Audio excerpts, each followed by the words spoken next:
O número de empresas pedindo recuperação judicial aumentou 55% nos 7 primeiros meses de 2023, na comparação anual. E o endividamento das empresas está aumentando. O que é que explica esse cenário? Quais são os setores que mais estão apanhando? E quais as empresas que mais viram a sua dívida aumentar? É o que você vai descobrir no Cafeína.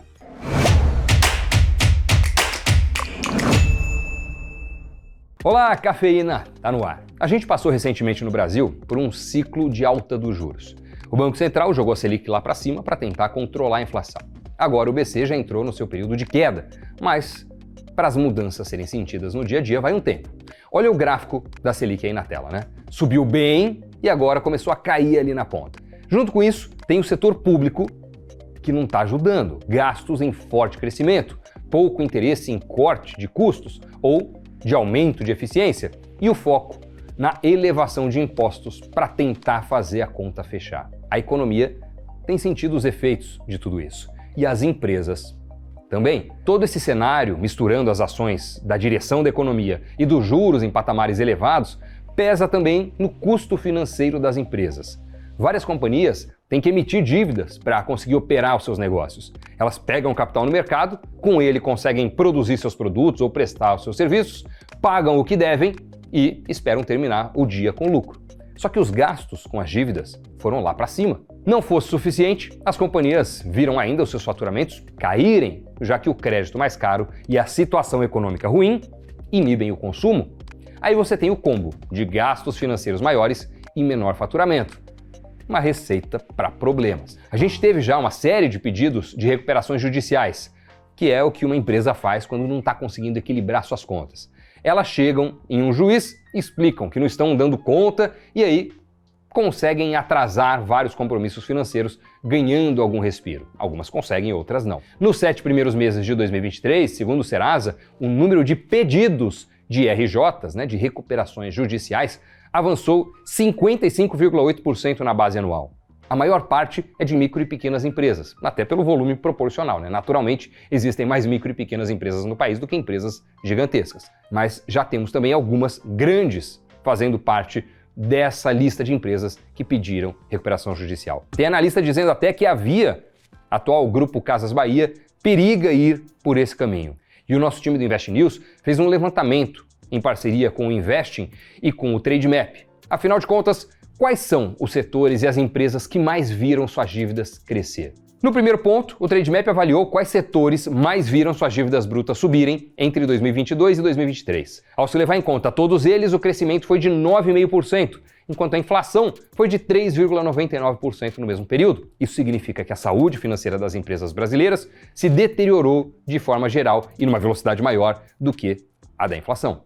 Em primeiro lugar, com maior crescimento nas dívidas, ficou o setor de construção e engenharia, seguido pelo setor de embalagens e o de previdência e seguros. Vamos lá, uma rápida explicação aqui dos principais. O de construção e engenharia sofre em decorrência dos desempenhos de outros dois setores, que são os de construção civil e o de utilidades. A condução ruim da economia e os juros altos inibem as vendas de imóveis. E esse setor é capital intensivo, precisa de muito dinheiro, muito investimento, e as empresas emitem dívidas com regularidade para tirar novos projetos do papel. Essas emissões, por agora, estão pesando do lado dos gastos. O setor de utilidades, que engloba energia elétrica e saneamento, também sempre demanda muito capital para projetos de expansão. Companhias que ganham concessões têm que realizar contrapartidas, investir em infraestrutura e aí emitem dívidas.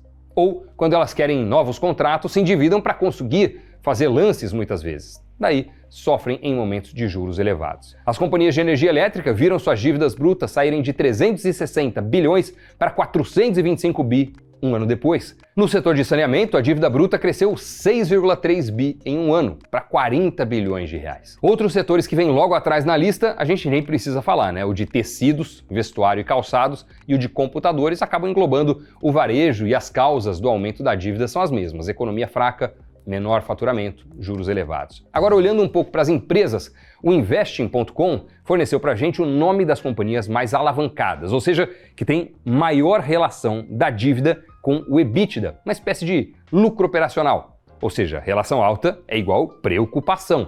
A dívida está muito elevada, pro que a empresa fatura, né? Essa é a conclusão do dado. As 10 mais endividadas são BRF, MRV Engenharia, Braskem, Pão de Açúcar, Natura &Co, Exetec, 3R Petroleum, Marfrig, Embraer e Eletrobras. A BRF, que está em primeiro lugar, vem tendo prejuízos bilionários, principalmente porque o mercado de aves está muito apertado e os grãos caros. Agora ela está passando por um processo de capitalização e possivelmente pode deixar a lista no futuro. A MRV entra naquilo que a gente já falou sobre o setor de construção civil. Ainda está sofrendo um pouco por conta da economia, dos juros altos e por estarem em um segmento que é intensivo em capital. Exetec vai no mesmo bonde e o Pão de Açúcar, por fim, passa por uma reestruturação do seu negócio. O que a gente precisa ter em mente é que a alavancagem medida pela relação de dívida sobre o EBITDA nem sempre é algo necessariamente ruim e muitas vezes ela é pontual. Se o mercado de aves, por exemplo, der uma reviravolta, o EBITDA da BRF subir, essa relação de alavancagem dela, pela própria proporção da equação, vai diminuir. A mesma coisa para as empresas como Braskem ou Marfrig. Já algumas companhias como a 3R vale acompanhar de perto. Petróleo já está com preço bem alto, sem muito espaço para avançar muito mais, e a alavancagem continua elevada. Mas a empresa já se comprometeu em diminuir essa alavancagem em breve. Ela citou também que a alta da dívida se deu porque ela expandiu. E a gente está passando por um período um tanto desafiador. Aqui no Brasil, tem que ver os próximos passos da gestão econômica, para onde vai. Lá fora, se a gente pegar o Banco Central Americano, o Fed, está sinalizando que vai segurar os juros em patamares elevados até, no mínimo, ano que vem, o que possivelmente vai ter impacto nas companhias e também na Bolsa brasileira. Então, são elementos para ficar de olho, né? E aí eu te pergunto, você acha que a lista de empresas que podem entrar em recuperação judicial vai se estabilizar daqui para frente, as que fazem o pedido? Vai diminuir a quantidade ou vai piorar ainda mais? 55% de aumento nos 7 primeiros meses é um número pesado. Daqui para frente, o que é que você acha que vai acontecer? Conta pra gente aí nos comentários. Muito obrigado pela companhia, pelo like, por se inscrever no nosso canal e até o próximo programa. Tchau!